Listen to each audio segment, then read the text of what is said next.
Son vereyim hanım, yerli kara dağların yıkılmasın, gölgelice kabacın kesilmesin, kan gibi akan göklü suya Ah Selcan'a, kaderin ne yamanmış. Ne büyük imtihanların hatunuymuşsun meğer. Varlığın dert, yokluğun gam. Eğer sana bir şey olursa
yılan,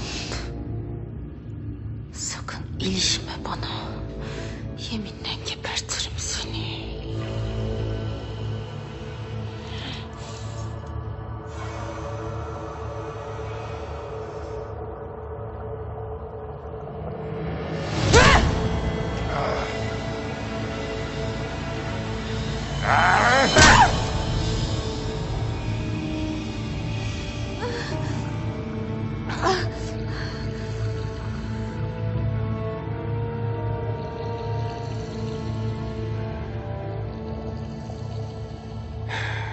En sevdiğim iki koku. Kan ve kadın kokusu.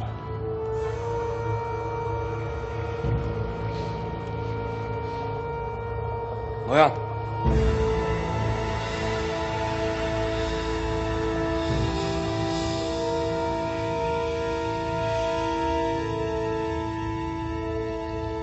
Eğer ona dokunduğun anlaşılırsa Gündoğdu sana mührü vermez.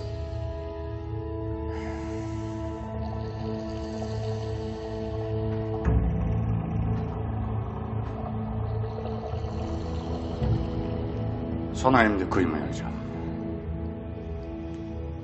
Daha vaktim var. Ulu Bilge.